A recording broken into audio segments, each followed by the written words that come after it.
está no nosso PDI, né? Nos nossos objetivos, valores, missão da nossa instituição. Nós somos efetivamente uma organização inovadora? Lembrando, então, que é aquela que encoraja a autonomia de ideias, recompensa adequadamente as pessoas, né? Aprecia os talentos individuais, motiva a que os talentos individuais apareçam. Talentos individuais quer dizer as competências individuais das pessoas. Cria um ambiente de valorização. Quanto às nossas ideias inovadoras, então? De que forma as nossas ideias aí são propostas, examinadas? Deixo aí para pensar, né? Momento de reflexão. Tá? Eu sei que há setores extremamente mais abertos dentro da nossa organização, há setores um pouco mais fechados, em que mudança, sair da rotina é um pouco mais difícil. Isso muda, então, dependendo do setor que você está. E, na verdade, o momento de reflexão é refletir sobre isso e atuar sobre isso. Então, o que a gente pode fazer para efetivamente sermos uma universidade inovadora?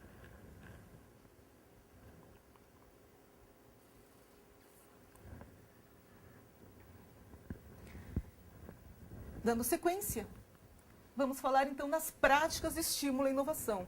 Quer dizer, que práticas a gente pode começar então a colocar em prática para sermos uma organização inovadora, ou para que uma organização, uma outra empresa, ela seja inovadora. O professor Hélio comentou rapidamente na sexta-feira quais são essas práticas, né? Criatividade, comunicação, capacitação, reconhecimento e recompensa, trabalho em equipe, liderança.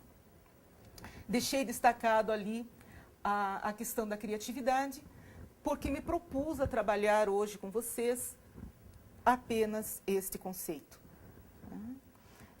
Se nós fôssemos aqui tratar de comunicação, mais capacitação, trabalho, equipe, liderança, a gente ia precisar pelo menos de 20 horas presenciais.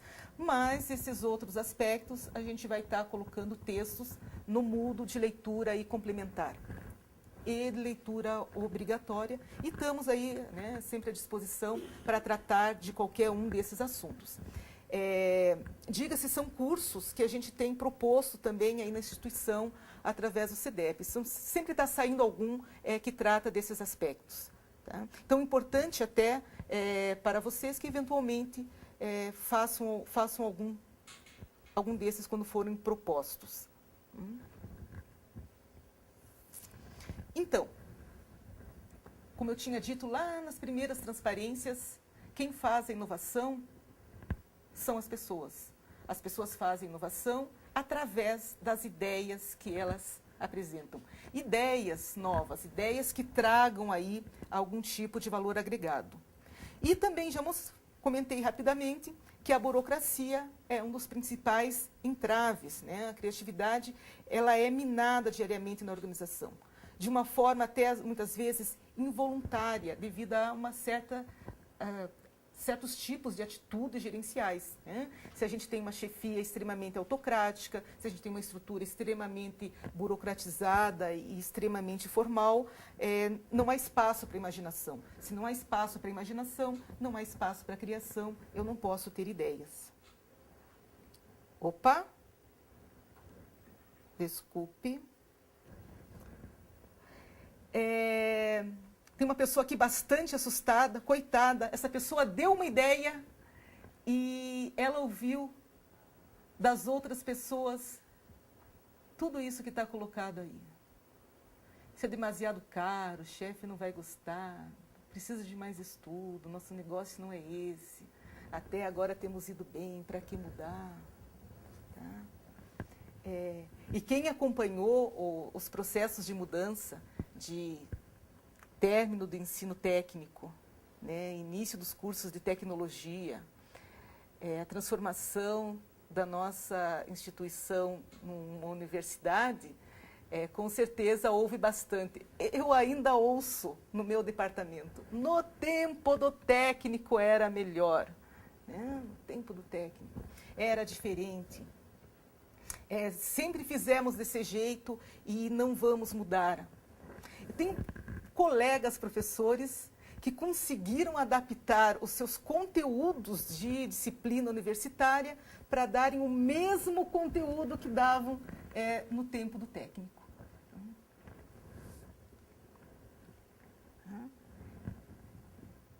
Criatividade, então, é o que precisamos ter para reverter algumas dessas situações. Tá? Precisa de um ambiente ideal, a criatividade? Precisa. Tá? Precisa de um ambiente que motive, né? Que atenda a todas as necessidades individuais, não apenas as necessidades organizacionais, né? Que tolere fracasso. Porque se eu tenho, né, uma ideia só não basta, uma ideia só não é suficiente. E, na verdade, a gente tem que estar aí trabalhando com muitas ideias, algumas ideias não vão resultar em inovação. Aliás, a maioria das ideias não vai resultar em inovação. Muitas delas vão ser apenas ideias, talvez bizarras, talvez, né, ineficientes. Algumas talvez sejam invenções divertidas, se tornem invenções divertidas. Né? Mas algumas poderão realmente se tornar inovação. Então, a minha instituição, a minha organização, ela tem que tolerar o fracasso, tem que tolerar o erro. E quando a gente fala de instituição, a gente está falando de pessoas, as pessoas que estão em volta. Os meus colegas têm que ser tolerantes ao meu fracasso. Né? Eles devem encorajar que a gente continue experimentando, que a gente continue correndo riscos. Tá?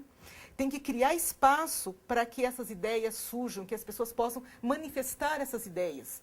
Tem algum espaço para isso, um local, nem que seja uma caixinha de sugestões?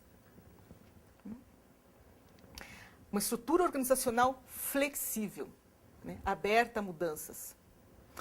Tem que ter confiança, porque eu não vou levantar a minha mão para dar uma ideia se eu não sentir confiança em que as pessoas vão me respeitar. Eu tenho uma frase que eu tenho muito guardada na cabeça, e eu não sei quem foi que me disse, eu ouço isso desde pequenininha. Esta é uma ideia de jirico. Jirico, para quem não sabe, é burro, né? Um outro nome para burro. E eu fico pensando, eu não quero que digam que a minha ideia é de jirico. Nós temos uma grande tendência a confundir aquilo que seja uma crítica a um fato, a uma opinião, com uma crítica pessoal. Isso é normal de todos, principalmente de nós brasileiros. Né? Qualquer comentário é um comentário pessoal, um comentário para mim. Então, não é a minha ideia que é uma ideia de jirico. Sou eu que sou um jirico. Então, eu não vou expor minhas ideias. Então, tem que ter então, confiança, sim. Né? Na minha opinião, é uma característica principal para a gente estar trabalhando aí com as outras pessoas de uma forma criativa. Tá? Então, a organização tem o papel, sim, fundamental de propiciar um ambiente, inclusive um ambiente que seja um ambiente físico. Tá? Então, a organização ela deve estimular essa ideia da criatividade, seja aí portais interativos, banco de ideias, etc., mas principalmente criando ambientes físicos também. Lembrem do Dr. Yoshihiro, comentei com vocês, ele tem 2 salas especiais, né, para ele poder ter as ideias. Aquela branca inicial, a outra, né, cheia de equipamentos e de máquinas, em que ele começa ouvindo rock e termina ouvindo Beethoven. E o terceiro passo, que eu acho que eu não contei para vocês aquela hora, ele vai para uma piscina, ele vai nadar. E ele faz exercícios de ficar dentro d'água, sem respirar. Né? O Dr. Yoshihiro é bastante excêntrico, mas é o processo dele. Né? Quer dizer, mas ele tem ali ambientes que são adequados para a geração de ideias dele. Então, aqui tem uma série de fotos, imagens, de ambientes de trabalho. Tá? Isso não é um playground, são ambientes de trabalho da Google. Tá? Tem da Google e tem da Microsoft aqui. São aí organizações, exemplos nesta área. Tá? Tem mais algum? Tá? Um café, tem café, mesa de trabalho e também dá para jogar ping-pong. Tá? Esse é um call center, tá? Bastante criativo, com bolas e Ao fundo, não sei se vocês estão observando, tem alguém trabalhando no notebook na rede. É extremamente agradável trabalhar assim. Tá? Essa é uma sala da Google, né? Cheia de materiais, instrumentos para manipular, para ajudar aí a empregar uma série de ferramentas da criatividade, ferramentas que a gente vai estar comentando no nosso próximo encontro, no dia 20. Tá? Esse é mais um espaço, parecem umas colmeias. Tá? Nós temos alguns espaços que até servem aqui na instituição, não desta forma, né, como aí está colocado, mas espaços que permitem que você fique um pouco mais contemplativo, que você possa pensar com calma, porque nesses espaços, não é um espaço com tudo quanto é equipamento, né? Esses espaços, eles têm algumas regras, de pouca conversa, de não se usar e-mail, Orkut, de, às vezes, não ter música ou ter uma música mais adequada. Então, esses ambientes não é simplesmente um ambiente como se fosse um jardim da infância, um playground, né? Ele tem algumas regras para funcionar de uma forma adequada. Então, essa sala tem, né, uma série de equipamentos, de facilidades para o processo criativo, mas ela também tem algumas regrinhas. Essas salas, esse processo, ele também não é aleatório, ele não é feito de qualquer maneira. Nós temos alguns espaços e eu me pergunto quantas pessoas usam esses espaços aqui dentro para poderem refletir. Aqui em Curitiba a gente tem uma capela, né, que é um bom espaço, não necessariamente para se rezar, mas para se meditar. E meditação é uma das melhores técnicas para a criatividade. Ponta Grossa tem um espaço aí, né? O pessoal está cansado de ouvir, que é o espaço que eu conheço, maravilhoso. Tá? Para você. Já dei um curso, inclusive, em Ponta Grossa, e foi uma delícia, tá? Nas salas de treinamento lá atrás, e a possibilidade de você sair, meditar, andar, caminhar. Então, tudo isso vem a facilitar o processo criativo. Não conheço mais alguns campi, mas não me lembro corretamente da estrutura, mas se vocês não têm, né, é uma boa oportunidade da gente começar a pensar, a criar umas salas, né, um espaço especial para isso. A gente fala sempre de criatividade e uma pergunta que surge e de onde vem a criatividade? Todas as pessoas são criativas? Qual é a razão de ser criativo? Por que ser criativo? Tá? O ser humano tem tentado dar uma série aí de respostas a essa questão. Tá?